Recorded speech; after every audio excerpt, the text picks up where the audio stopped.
What up? What up, my guys? Welcome to another show, man. It's NBA Talk with Jay Money, the Shark Punt School as well, man. We're trying to get some cash. It's another day. It's Tuesday, right?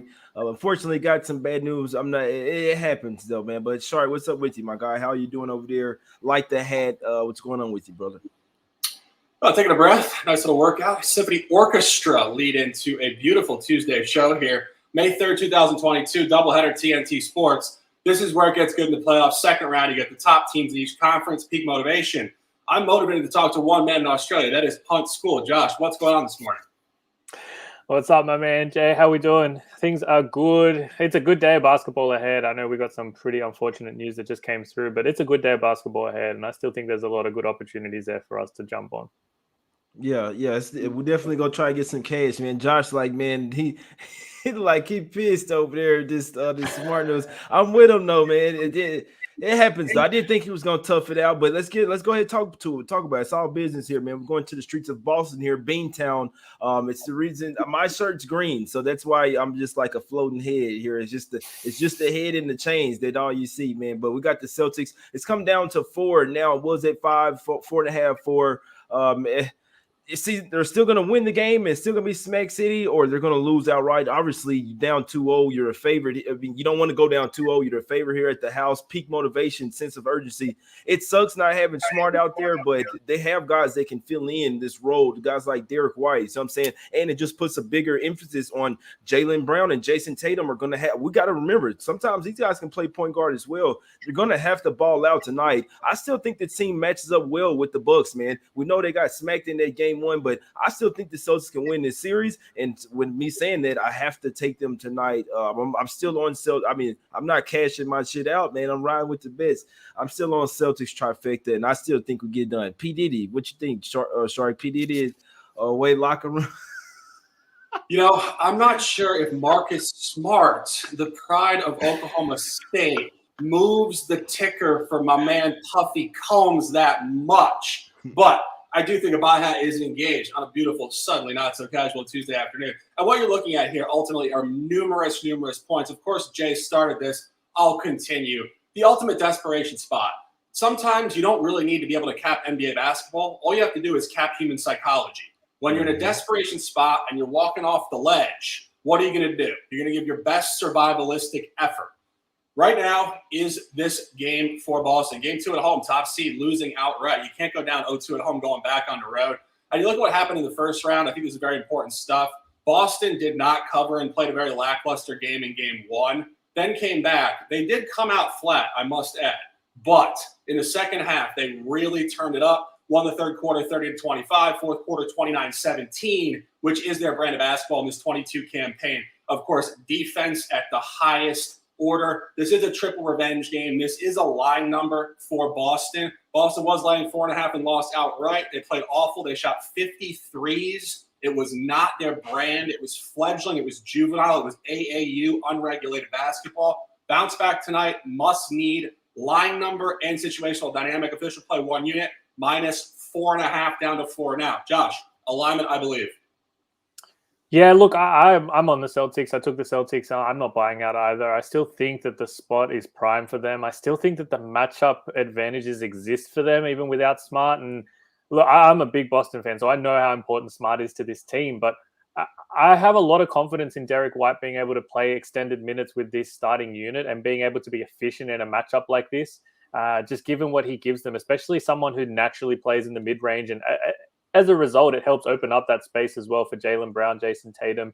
The rotations will be a little bit better, a bit smoother. The movement off the ball will be better and a bit smoother, which was lacking in game 1. The adjustments they need to make from game 1, nothing drastic. Just don't turn the basketball over. Be a little bit better with it. Marcus Smart was a big sort of caveat to that as well. He can be sloppy at times. He was sloppy at times in game 1. The biggest point of difference, like I said, minus 21 in points off of turnovers in game 1.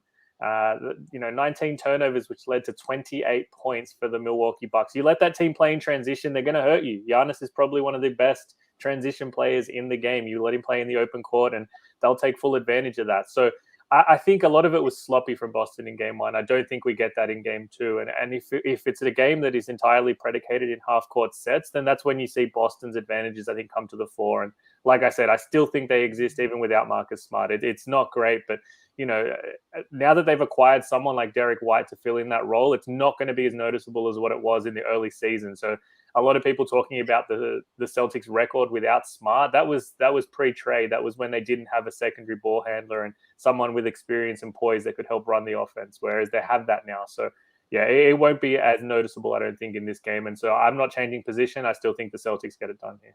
Yeah, me too, man. And they kind of figure out how to guard Giannis. But I mean, it's not like it was the first time they saw him, but I don't know why the hell they had Jason Tatum don't even switch on him. Do whatever you have to either double team that switch or something. You can't have Tatum out there on the island, man. He's way too small. Giannis will eat him alive every single time, man. You got to know that. So these guys will watch the film. They'll adjust. They have 4 guys that they can throw at Giannis, and it's the only 4 that we ever better see on him. And that's obviously Grant Williams, Robert Williams, Al Horford, and Daniel Tice off the bench, guys. So 4 different guys, they can rack up fouls versus Giannis. Don't let him control the game and get out on those shooters in the 3-point. That shit with the Bobby Portis and Lopez. I know they're having a good game 1, but I don't see a replication of that in this one. I see the Celtics here. This is their game. They're knocking down the threes, and we get the added dynamic to where everybody's hopping on the Bucks now, thinking shit's gonna be easy. We know how they usually as well. This is the playoffs. It's only 2 games today. Money's piling in right now on the Bucks. I'm just saying, man. So that makes me feel a tad bit better, and people start thinking shit's easy. You see what I'm saying? Yeah, I'll still rock with the Celtics here. Shark, anything else before we get to the next one? Yeah, I just want to make a off the court type of comment here. I think it's very interesting stuff. In round 1, you couldn't get anybody to take Brooklyn against Boston. Now Boston loses 1 game, and they're an auto fade. I just find that to be very interesting. The same people that said Boston was unbeatable and we were certifiable morons for taking the Nets are now telling us we know nothing because Boston lost 1 game. So I always talk about this. Recency bias, assuming the past will replicate itself today by default, is the biggest failed point of the human mind. That is not sports handicapping. That is lifestyle shit. Let's dominate this one, guys. I'm getting fired up. We got a bye hat coming for the second game. Jay, lead the way. Because Josh, I know you. Anything else on this one, right? I know you said everything you needed to, right, Josh? Anything else to add, my brother?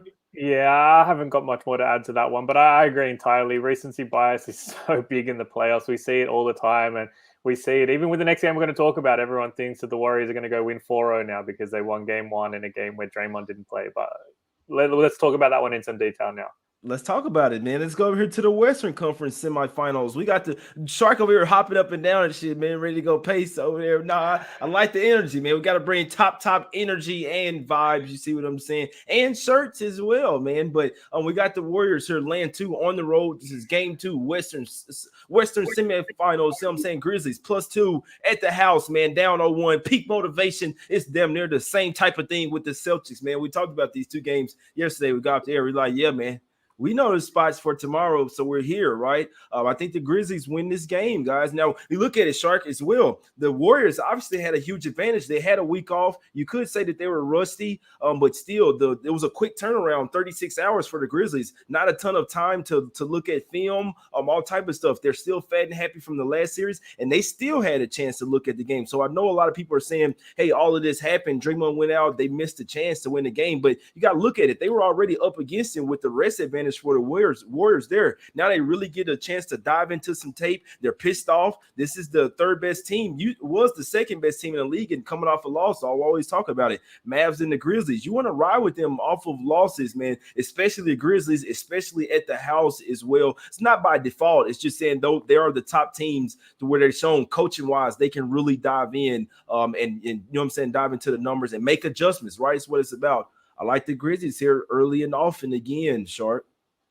Yeah, 2 top plays here. Early for me, first quarter -0.5, first half -0.5 as well. And again, just looking at the numbers and the expectancy of the probability weighting, this should tell you a story. We mentioned this in round 1. When you see a team that's an underdog for the game, but favored in the first quarter and the first half, it's not a misprint. Books are telling you there is significant emphasis coming out of the locker room for the first quarter and first half. And you really look at Memphis all year, that has been their point of emphasis across the grid. This team has been a trifecta team. They come out and they bring great defensive intensity and also offensive relentlessness early. And you go back to the last series, they were an uncanny 0-6 first quarter against the spread, exclusively because they faced an opponent in Minnesota that also targets the first quarter as their energy point. That had nothing to do with Memphis being incapable of covering a playoff basketball game early. So throw all that out. This should revert back to what you saw in game one, which was Memphis coming out very well in the first quarter and covering the first half. And the final point, Golden State is 0-2 first quarter, first half, last two road games in the playoffs. Their only first quarter, first half cover was game 3 at Denver. We know this. Those of you who followed the channel for the whole year, that was on Denver. Denver coming off a road trip at home, game 1, comes out poorly by default. It was not because the Warriors are so fantastic. All boxes are checked here. Desperation spot, 2 plays, first quarter, first half, -0.5 each. Josh, I believe we have alignment here as well. Yeah, full alignment on this one as well. I love Memphis early. I love them often as well. I wouldn't talk you out of taking them full game either here. I think that they match up a lot better than what people expect or imagine that they do against the Warriors. I actually think that Draymond ejection kind of, I don't want to say it helped them, but it absolutely changed the game script. You see so often when a top team loses a superstar or loses someone of importance mid-game that they sort of rally together and they pull things out. And you saw in that third quarter the way that they rallied and completely swung momentum. And I mean, I think you need to give Memphis credit still in the fourth quarter. They were down double digits and they rallied to a point where they could win that game outright. And I think they take a lot of confidence from that. I don't think that they're going to look at it as an opportunity missed. I think, if anything, Taylor Jenkins will do a good job of really reminding his players that they did a great job of rallying back in that game and they can actually absolutely go and win this game 2 in front of their home fans. And they're very much alive in this series still. So, yeah, you look at the individual matchups, the key metrics as well. And I like I said, I think it's really close. I don't think Memphis is by any means the underdog that a lot of people are sort of making them out to be. They're defensively, I think they'll be fine. The one massive outlier for me from game 1, the Golden State Warriors second half dominated the rebounding category, dominated the offensive glass. That doesn't happen again, I don't think. Memphis, A, they're a terrific rebounding team, but B, Golden State is not a terrific rebounding team. So I don't think that replicates itself. And then you look at the fact that off of those offensive rebounds in particular, the Warriors had 20-plus second chance points scored, their second highest of the entire season. You take, like I said, you take away the little things like that, you rebound better. You limit the opportunities for Golden State to score. You play more half-court basketball, and I think you'll find that Memphis is actually a really tough out for the Warriors here. So I agree. I think the same things that we see from them in terms of coming out early and aggressive, the Warriors are prone to turning the basketball over early in games. And when you do that against Memphis, that's when they get the opportunity to run in transition. They push down the floor. So for me, everything here says Memphis in its entirety. I think it's a game that they can control from the opening tip as long as, their mind's right, which I imagine it will be. I have no problem with this young team whatsoever.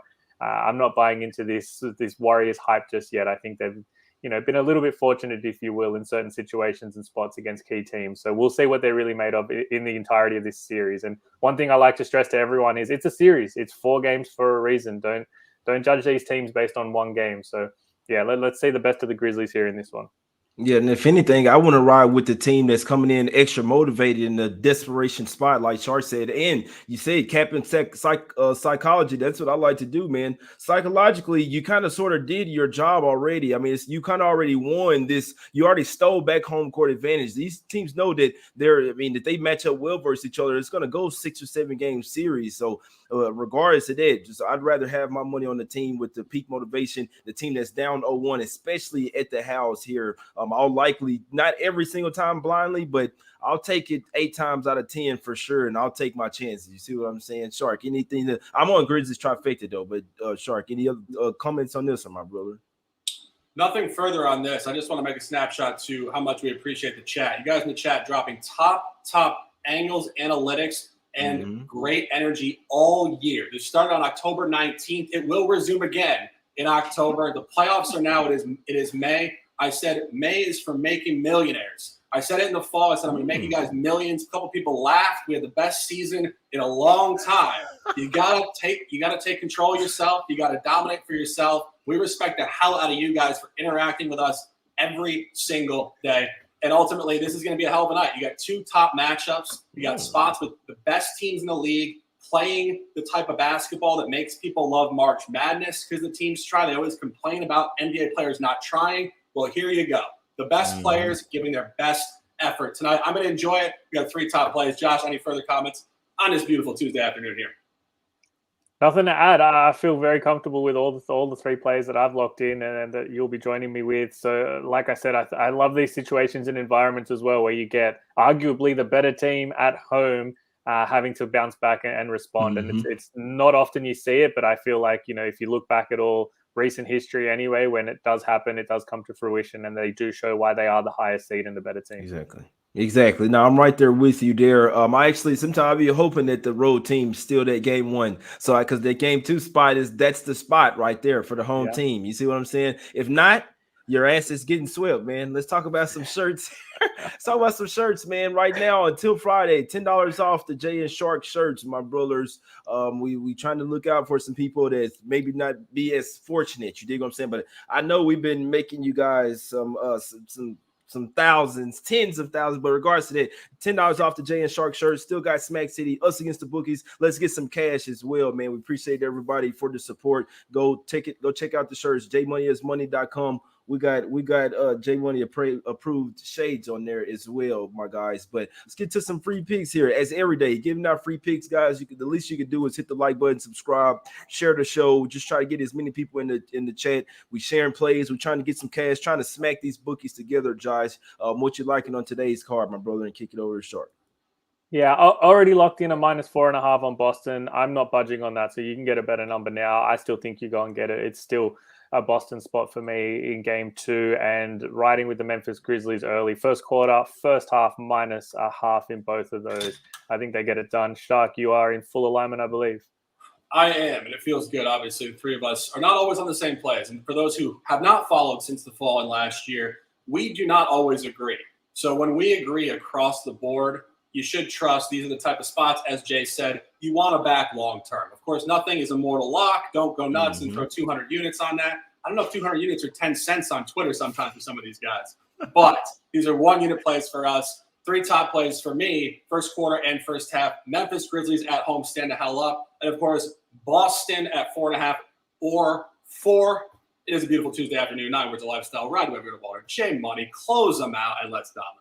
Yeah, man, I'm trying to get some cash today, man. There's 6 spots that I'm liking today. Don't usually do this, but if these games are on separate days, I would be on these spots regardless. They happen to be on the same day. I don't care. It's the same type of situation. The home teams, the higher seeds down 0-1 get peak motivation here. They're at the house, got the home crowd behind them. You see what I'm saying? The peak energy in the building flowing. I'm on both trifecta spots. Give me the Celtics first quarter -1.5, first half -3.5, full game -4, and Grizzlies first quarter -0.5, first half -0.5, full game plus the 110. I know the first game was plus it was a 1-point game, but I'm taking my shot on the money line. The way I see it, the Grizzlies win this game by double digits and come back and send a message to the Warriors. Then you can hit your greedy and your dancing shit, Ja, after the fucking game is over, not before it, man. I don't want to see none of that dancing shit. Y'all crash the fucking boards, play some defense, bring the energy. Let's get some cash, guys. We're back tomorrow, and we out, my brothers.